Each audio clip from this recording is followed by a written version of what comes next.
Daniel adalah sosok yang sering dipandang sebagai simbol kesuksesan dan kemewahan. Di usia yang relatif muda, ia telah berhasil membangun dan mengelola salah satu perusahaan terbesar di kota yang bergerak di berbagai sektor industri. Perusahaannya tidak hanya terkenal karena prestasi dan inovasinya, tetapi juga karena skala operasionalnya yang luas. Dengan 1.000 karyawan dan sejumlah besar klien dari berbagai kalangan, Daniel merupakan nama besar dalam dunia bisnis. Kehidupan pribadi Daniel pun mencerminkan status sosialnya. Rumahnya terletak di kawasan elit yang dipenuhi oleh rumah-rumah megah, lengkap dengan taman yang terawat rapi, kolam renang, dan area rekreasi pribadi. Setiap sudut rumahnya dirancang dengan selera tinggi dan menggunakan bahan-bahan berkualitas terbaik, menciptakan suasana yang nyaman dan mengesankan. Koleksi mobilnya termasuk berbagai mobil mewah dari merek-merek terkemuka, yang sering dipamerkan dalam acara-acara sosial dan di garasi pribadinya. Gaya hidupnya juga tidak kalah glamor, dari acara gala dan pesta yang diadakan di berbagai lokasi eksklusif, hingga liburan di destinasi mewah di seluruh dunia. Meskipun memiliki segala sesuatu yang bisa diukur dengan materi, Daniel merasakan kekosongan yang mendalam di dalam hidupnya. Setiap pencapaian dan barang yang diperoleh, tampaknya tidak mampu mengisi kekosongan emosional yang ia rasakan. Keberhasilan dalam dunia bisnis dan status sosial yang tinggi tidak mampu mengisi ruang kosong dalam hatinya yang mendambakan cinta sejati. Selama bertahun-tahun, Daniel menjalin hubungan dengan berbagai wanita dari latar belakang yang berbeda. Dia pernah berpacaran dengan wanita-wanita yang berasal dari berbagai kalangan sosial, mulai dari sosok yang terkenal di dunia hiburan hingga pebisnis dan profesional. Namun, setiap hubungan yang dijalinnya berakhir dengan cepat. Setelah beberapa waktu, Daniel mulai menyadari pola yang sama. Sebagian besar wanita yang mendekatinya tampaknya tertarik pada harta dan status sosialnya, bukan pada dirinya yang sebenarnya. Mereka seringkali menunjukkan minat pada kekayaannya, dan ketika dia merasa bahwa hubungan tersebut mulai serius, ketertarikan mereka yang asli seringkali terbongkar, kecewa dan frustasi.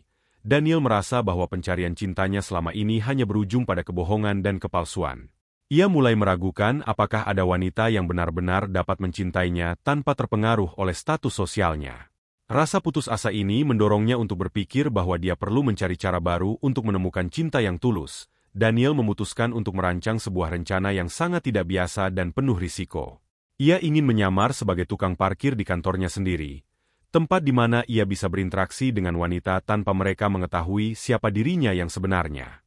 Rencananya adalah untuk menemukan seseorang yang benar-benar mencintainya karena dirinya yang asli, bukan karena harta atau status sosialnya.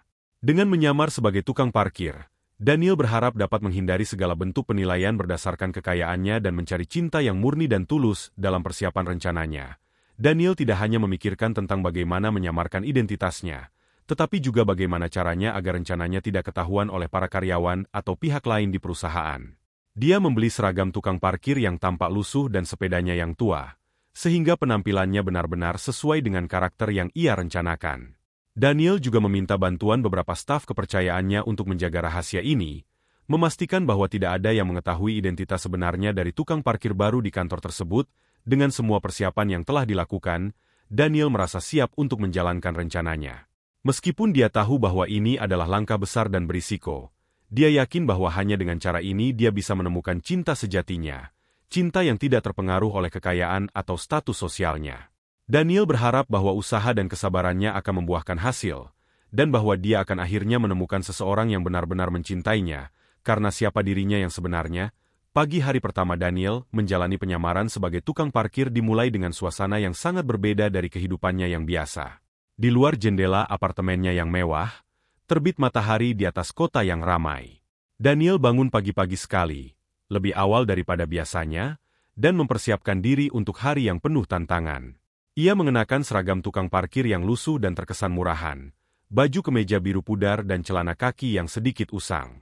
Seragam tersebut jauh berbeda dari pakaian formal dan mahal yang biasanya ia kenakan. Daniel membeli sepeda motor tua dari pasar loak yang terlihat usang dan berkarat. Sepeda motor ini tidak hanya berfungsi sebagai alat transportasi, tetapi juga sebagai alat untuk menjaga penyamarannya. Ia memilih sepeda motor yang terlihat sangat berbeda dari mobil-mobil mewah yang biasanya diparkir di kantor. Dengan sepeda motor tersebut, Daniel berusaha untuk menyamarkan identitasnya dan menghindari perhatian yang tidak diinginkan. Saat dia tiba di kantor, Daniel merasakan ketidaknyamanan yang mendalam. Ini adalah pertama kalinya dia bekerja di luar lingkup bisnisnya, dan merasakan fisik yang melelahkan dari pekerjaan tersebut. Berdiri di bawah terik matahari, memarkirkan mobil-mobil yang datang dan pergi, membuatnya merasa seperti orang asing di dunia yang biasa ia kuasai. Meskipun ia berusaha untuk tidak memperlihatkan rasa canggungnya, Daniel merasakan perbedaan yang mencolok antara kehidupannya yang biasa dan peran barunya sebagai tukang parkir. Hari-hari pertama Daniel di parkiran penuh dengan berbagai pengalaman baru. Dia berhadapan dengan berbagai macam orang, dari karyawan yang ramah dan sopan, hingga mereka yang cenderung kasar dan tidak sabar. Beberapa orang tidak memperhatikan peraturan parkir dan menyuruh Daniel untuk memarkirkan mobil mereka sembarangan. Daniel harus menghadapi situasi-situasi ini dengan penuh kesabaran. Terkadang harus bersikap tegas untuk menjaga keteraturan tanpa menimbulkan konflik. Selama waktu-waktu tersebut, dia sering merasa lelah dan frustasi, tetapi ia tetap bertekad untuk melanjutkan misinya di antara semua karyawan. Daniel mulai memperhatikan seorang wanita bernama Laila. Laila adalah sosok yang sederhana dan bekerja di bagian administrasi perusahaan. Dia dikenal oleh banyak orang di kantor sebagai seseorang yang baik hati dan rendah hati. Setiap kali Laila berpapasan dengan Daniel di parkiran, ia selalu menyapa dengan senyuman tulus, memberikan salam ramah yang membuat hari-hari Daniel terasa sedikit lebih cerah. Laila seringkali menyempatkan waktu untuk berbicara sebentar dengannya, berbagi cerita ringan tentang hidup dan pekerjaannya. Keberadaan Laila yang selalu bersikap positif dan tidak memandang rendah Daniel berdasarkan penampilannya membuat Daniel merasa nyaman. Berbeda dari interaksi yang sering ia alami dengan orang-orang di sekelilingnya, Laila memperlakukannya dengan penghargaan dan kebaikan. Selama beberapa minggu berikutnya, Daniel dan Laila semakin dekat. Mereka mulai berbincang lebih sering, terutama saat Laila istirahat makan siang atau setelah jam kerja. Percakapan mereka seringkali melibatkan topik-topik pribadi yang lebih mendalam, seperti impian, pandangan hidup, dan pengalaman hidup masing-masing. Dalam percakapan-percakapan tersebut, Daniel merasakan ketulusan dalam diri Laila. Ia menyadari bahwa Laila tidak pernah menanyakan tentang pekerjaannya atau status sosialnya. Sebaliknya, Laila lebih tertarik pada kualitas pribadi dan karakter Daniel. Daniel merasa bahwa inilah wanita yang selama ini ia cari, seseorang yang tulus dan tidak terpengaruh oleh harta atau status sosial. Dia mulai membayangkan masa depan bersama Laila, dan merasa yakin bahwa Laila adalah cinta sejatinya. Dengan keyakinan yang semakin kuat, Daniel memutuskan untuk melamar Laila secara resmi. Dia merancang rencana untuk menemui orang tua Laila dan meminta restu mereka. Daniel berpikir bahwa dengan bertemu langsung, ia bisa menunjukkan keseriusan dan ketulusannya. Dia membawa buah tangan sederhana sebagai bentuk penghormatan kepada keluarga Laila dan mengenakan pakaian yang rapi namun tetap sederhana. Berbeda dari pakaian mahal yang biasanya ia kenakan, ketika Daniel tiba di rumah Laila, ia merasa sedikit cemas namun tetap berharap akan diterima dengan baik. Namun, ketika Daniel mengungkapkan niatnya untuk melamar Laila di hadapan orang tuanya, ayah Laila memberikan jawaban yang sangat mengecewakan. Dengan nada merendahkan, ayah Laila berkata, "Kamu ini tidak tahu diri ya, tukang parkir berani melamar anak saya yang sudah sarjana. Memangnya kamu tidak mikir dulu?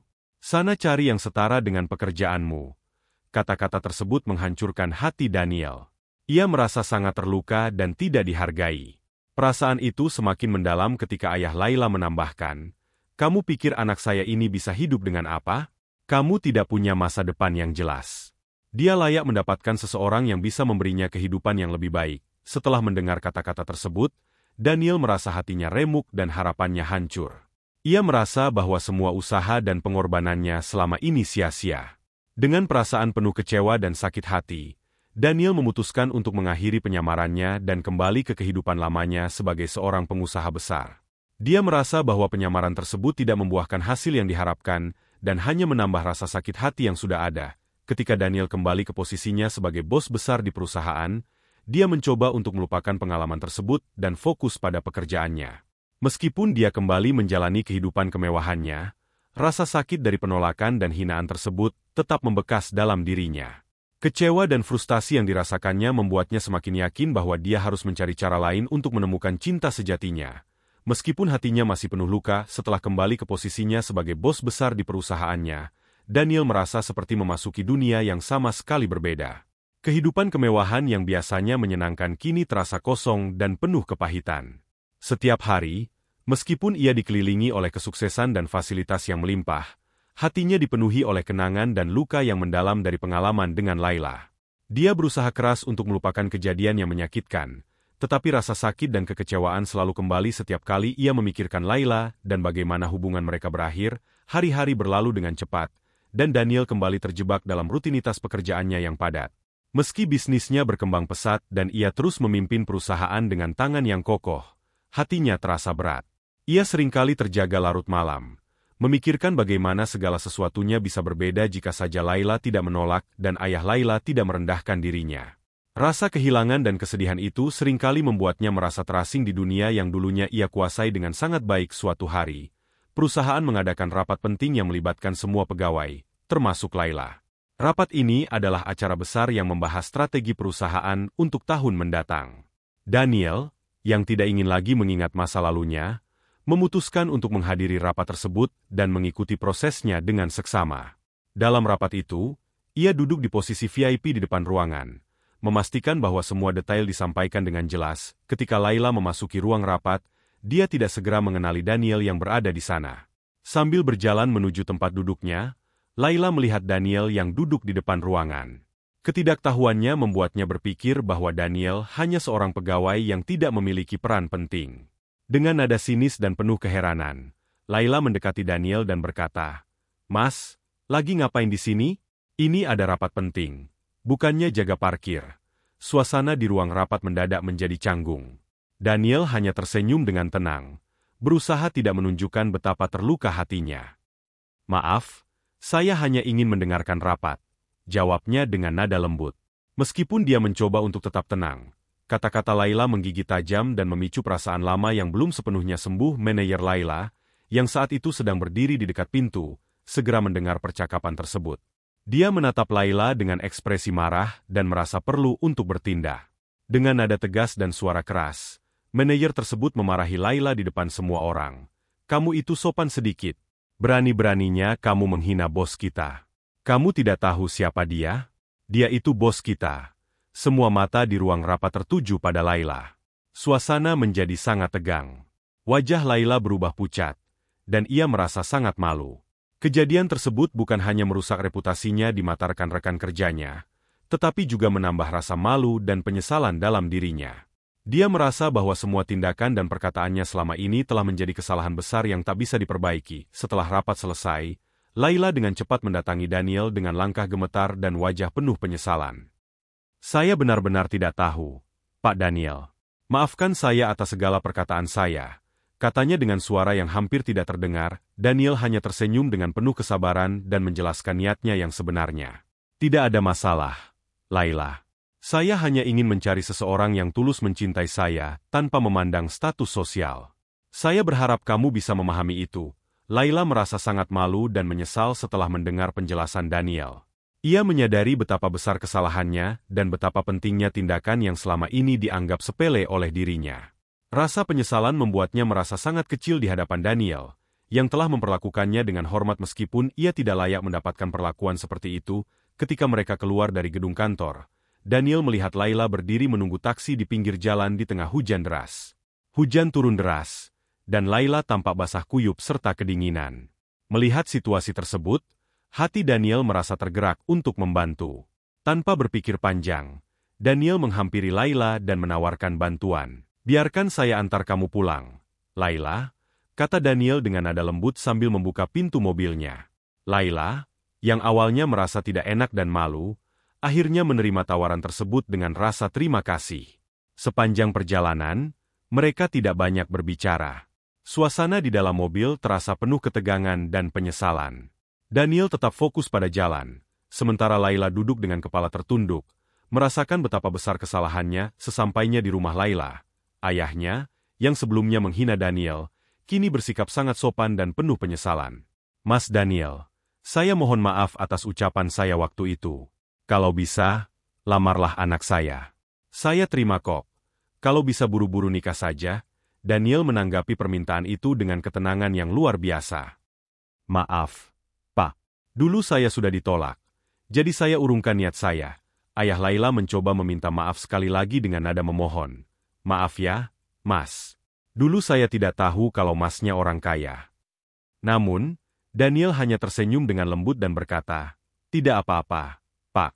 Tapi, Maaf, saya tidak jadi melamar anak Bapak. Laila yang mendengar percakapan tersebut merasa sangat malu dan menyesal. Ia merasa telah kehilangan kesempatan untuk bersama pria yang benar-benar tulus dan baik hati. Perasaan menyesal dan kehilangan mendalam mengisi hatinya. Ia menyadari bahwa dia telah membuat kesalahan besar dengan menilai seseorang hanya berdasarkan penampilan dan status sosial. Setelah peristiwa di ruang rapat, Laila menjadi bahan gunjingan di kantor. Di antara rekan-rekannya, berita tentang insiden tersebut cepat menyebar. Beberapa kolega mulai memanggilnya dengan julukan negatif, seperti gila harta dan materialistis. Mereka mencemooh sikapnya dan mengkritik pilihannya, menyatakan bahwa ia tidak layak mendapatkan simpati karena telah meremehkan seseorang hanya berdasarkan pekerjaan dan status sosial. Rasa malu yang mendalam dan penyesalan mulai menghantui Laila. Setiap kali ia berjalan di sekitar kantor, ia merasakan tatapan sinis dan bisikan di belakangnya. Kesadaran akan kesalahannya membuatnya merasa semakin tertekan. Ia seringkali duduk sendirian di meja kerjanya, merenung tentang semua kesalahan yang telah dibuat. Kejadian ini bukan hanya merusak reputasinya di tempat kerja, tetapi juga memaksa Laila untuk menghadapi kenyataan pahit tentang dirinya sendiri. Laila akhirnya memutuskan untuk menghadapi masalah ini dengan kepala tegak.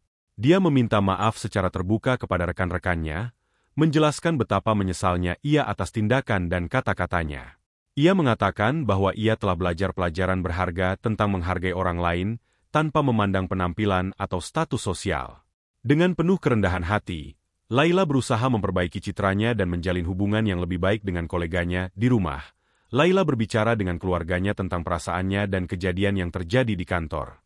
Ia mengungkapkan betapa pentingnya untuk tidak meremehkan orang lain, dan bagaimana ia sekarang memahami arti sebenarnya dari penghargaan dan cinta yang tulus. Keluarganya, meskipun awalnya terkejut, akhirnya mendukung keputusan Laila untuk berubah dan memperbaiki dirinya. Sebagai bagian dari proses perbaikan diri, Laila mulai terlibat dalam kegiatan sosial dan amal. Ia menggunakan waktu dan energinya untuk membantu mereka yang kurang beruntung, berharap bahwa dengan cara ini, ia bisa membayar kembali kesalahannya dan melakukan sesuatu yang positif. Laila menemukan kepuasan dan kebahagiaan dalam membantu orang lain, dan ini memberinya perspektif baru tentang hidup. Sementara itu, Daniel melanjutkan hidupnya dengan tekad baru. Meski hatinya masih sedikit terluka dari pengalaman dengan Laila, ia tetap berfokus pada pencarian cinta sejatinya. Daniel mulai lebih aktif dalam berbagai kegiatan sosial dan komunitas, berharap dapat menemukan seseorang yang benar-benar tulus mencintainya. Ia menjalani kehidupannya dengan penuh keikhlasan dan lebih banyak berinteraksi dengan orang-orang dari berbagai latar belakang. Tanpa memandang status sosial atau kekayaan mereka, Daniel juga mulai berbagi pengalamannya melalui ceramah dan seminar tentang pentingnya menghargai setiap individu tanpa memandang penampilan atau status sosial. Ia menyebarluaskan pesan tentang integritas dan kejujuran, serta bagaimana hal-hal tersebut dapat membentuk hubungan yang lebih kuat dan lebih bermakna dalam perjalanan hidupnya. Daniel akhirnya bertemu dengan seseorang yang membuatnya merasa diterima dan dicintai karena siapa dirinya yang sebenarnya, bukan karena kekayaannya. Hubungan baru ini dibangun atas dasar saling menghargai dan memahami, memberikan Daniel kebahagiaan yang selama ini ia cari. Kisah Daniel dan Laila mengajarkan kepada kita semua bahwa kita tidak boleh meremehkan atau menilai orang lain hanya berdasarkan penampilan atau status sosial mereka. Kita seringkali tidak menyadari betapa berharganya seseorang sampai kita benar-benar mengenal mereka.